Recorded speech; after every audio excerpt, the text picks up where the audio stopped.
पहला प्रश्न है, पर्यावरण अध्ययन की पाठ्य पुस्तकों में अभ्यास एवं गतिविधियों को किसमें उपलब्ध कराना चाहिए? कैसे उपलब्ध कराना चाहिए भाई?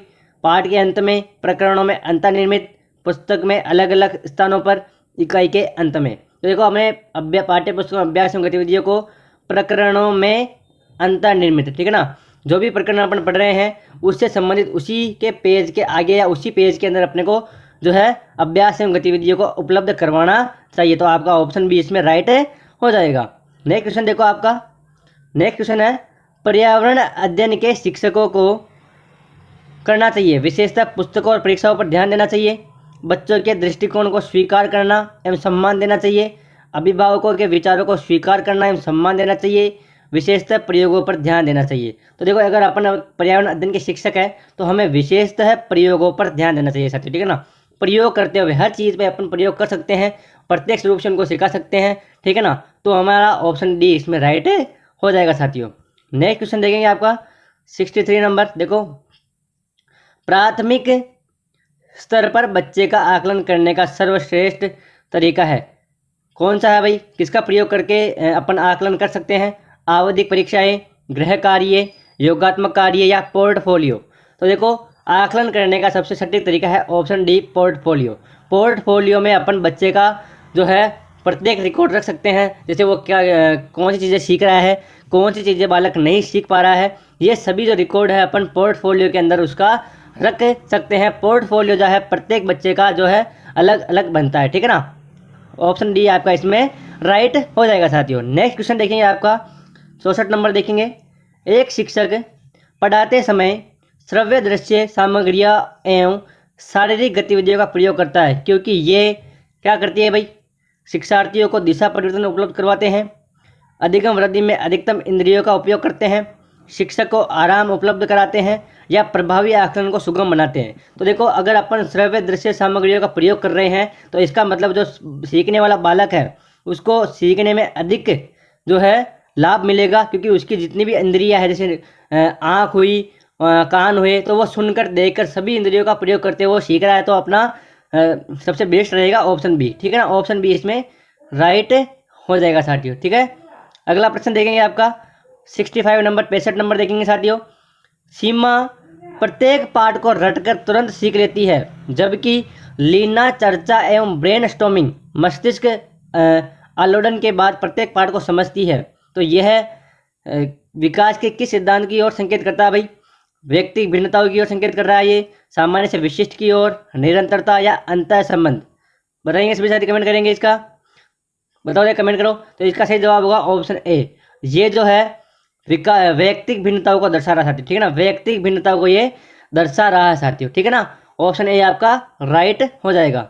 नेक्स्ट क्वेश्चन देखेंगे आपका 66 नंबर। देखो, अगला देखो 66 नंबर के अलावा निम्नलिखित पर्यावरण अध्ययन पढ़ाने की विधियाँ है, निम्न में से कौन सी ऑप्शन है जो पर्यावरण अध्ययन पढ़ाने की विधियाँ है? एक के अलावा कौन सा नहीं है भाई? समस्या, सहयोगात्मक अधिगम, निर्देशित खोज या व्याख्यान द्वारा स्पष्ट करने?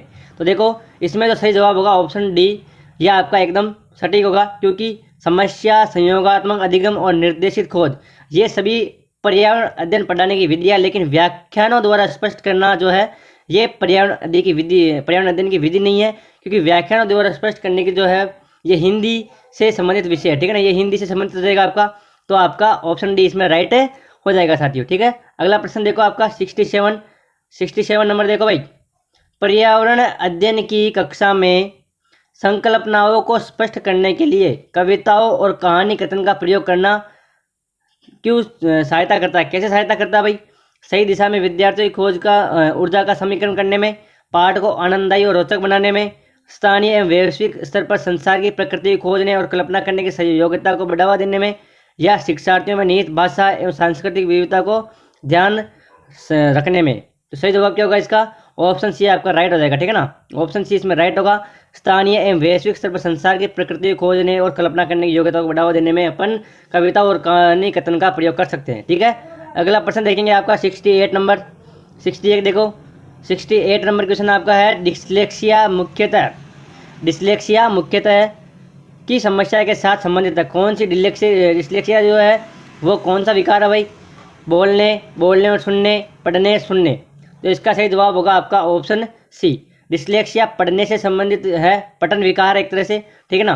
तो डिस्लेक्सिया जो शब्द है इसका सर्वप्रथम जो खोज की थी 1881 में, 1881 में जो खोज की थी ओसवाल्ड बरखान ने। किसने की थी?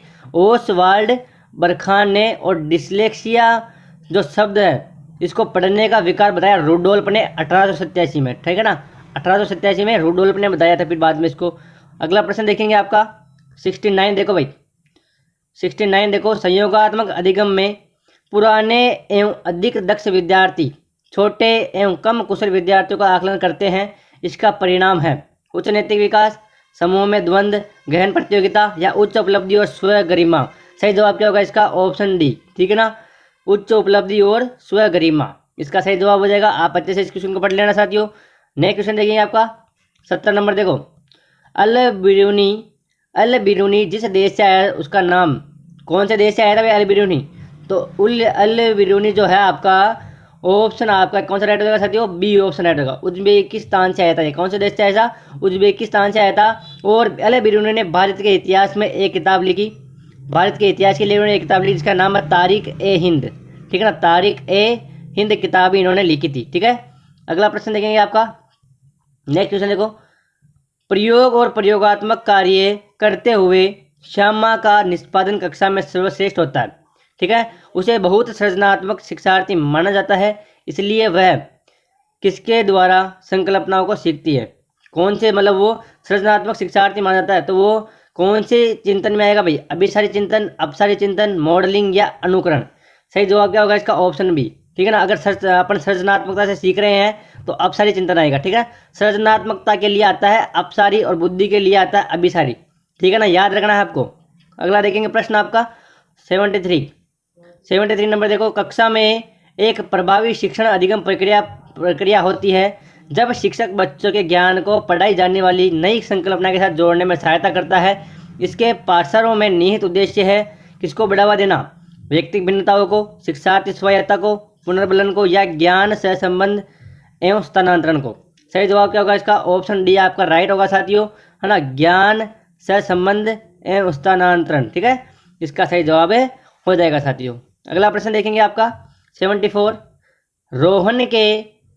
रोहन के विद्यालय में एक विज्ञान प्रदर्शनी का आयोजन किया गया था। इसका आयोजन एक उद्देश्य के साथ किया गया था। आपके विचार से कौन सा उद्देश्य सर्वाधिक उपयुक्त है?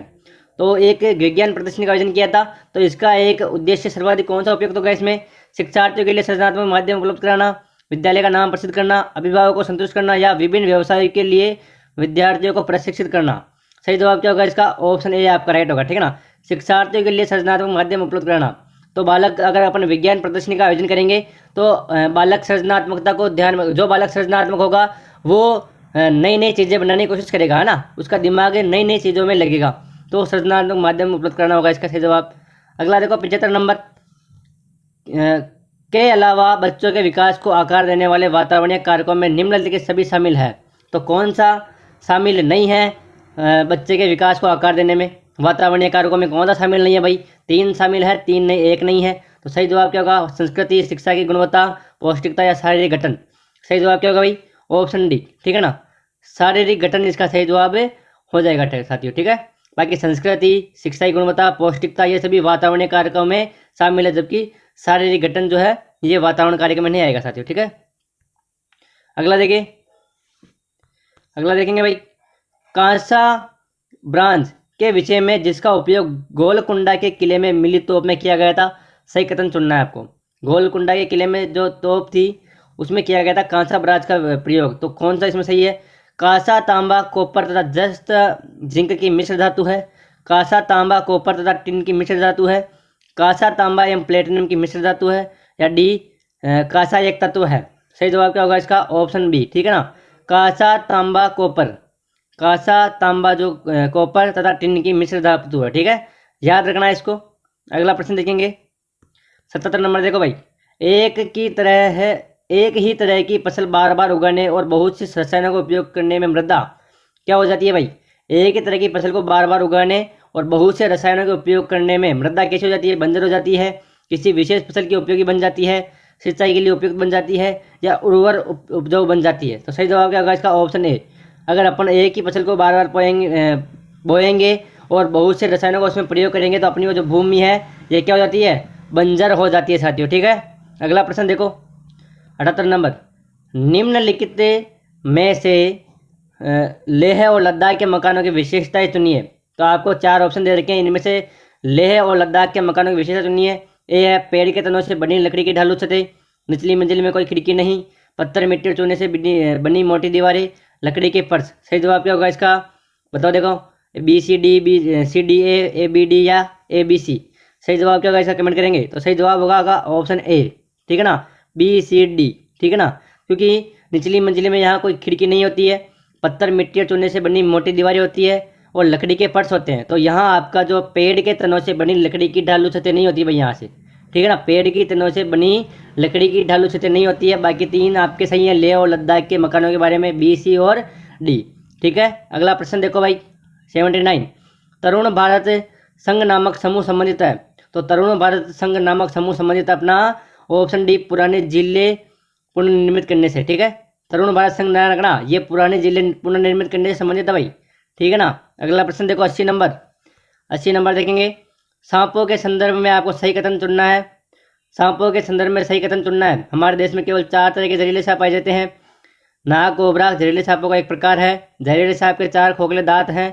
जब सांप किसी व्यक्ति को काटता है तो जहर इन खोखले दांतों से उनके शरीर में चला जाता है। ठीक है, अगला ऑप्शन देखो, सांप के कांटे की दवाई सांप के जहर से ही बनी जाती है। तो इसमें आपका कौन सा सही जवाब हो रहा है भाई? बताओ, कमेंट करेंगे।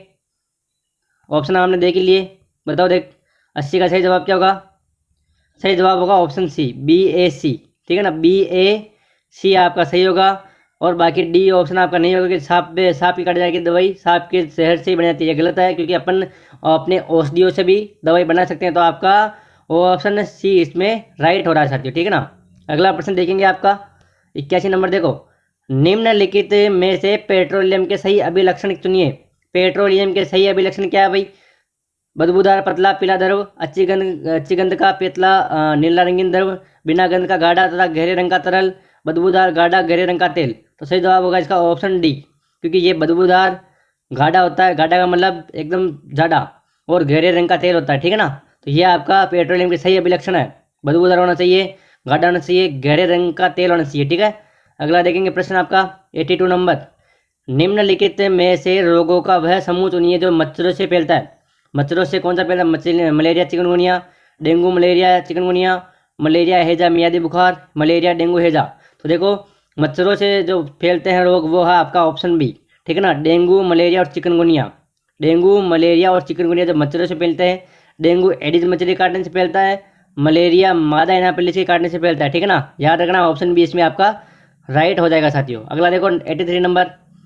मधुबनी चित्रों को बनाने के लिए चित्रकारों द्वारा उपयोग किए जाने वाले रंग होते हैं।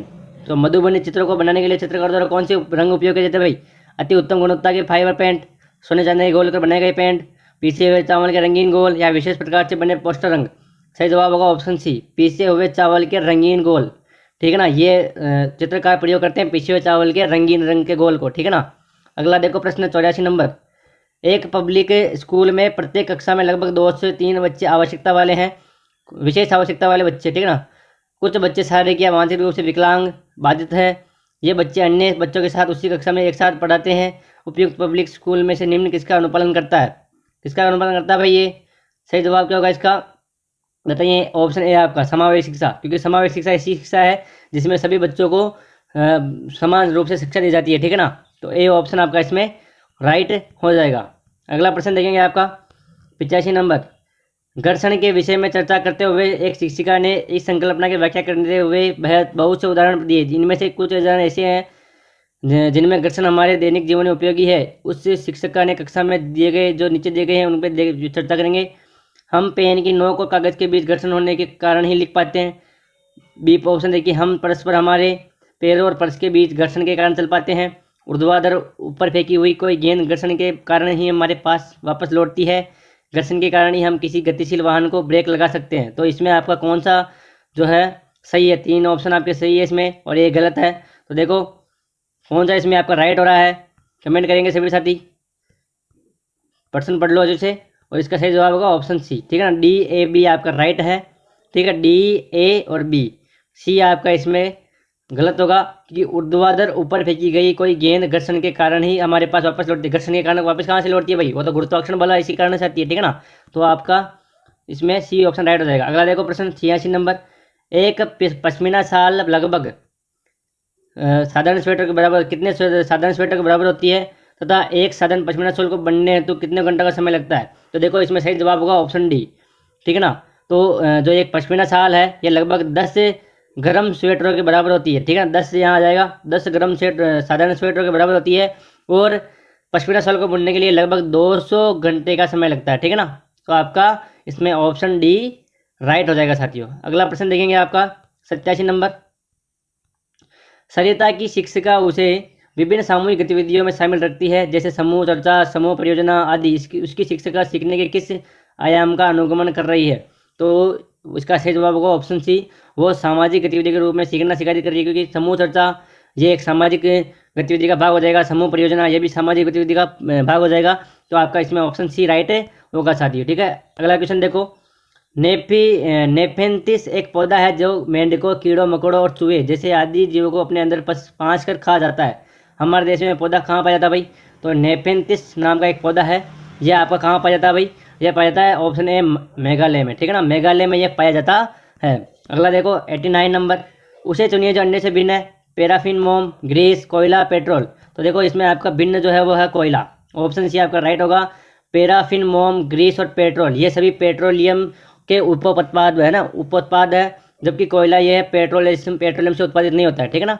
अगला प्रश्न देखेंगे आपका 90 नंबर, बिहार के गांवों में बहुत से किसान अतिरिक्त धन कमाने के लिए मधुमक्खी पालन करके शहद एकत्रित करने का कार्य करते हैं। मधुमक्खी पालन शुरू करने का सबसे अच्छा समय कौन सा है भाई, तो देखो मधुमक्खी पालन करने का सबसे अच्छा समय है अक्टूबर से दिसंबर, ठीक है ना, अक्टूबर से दिसंबर आपका इसका सही जवाब है हो जाएगा। तो साथियों आई होप आपको क्लास पसंद आई होगी, पसंद आई होगी लाइक करना है, चैनल पर नए हो तो सब्सक्राइब जरूर कर देना साथियों, ठीक है। धन्यवाद, मिलते हैं नई क्लास में।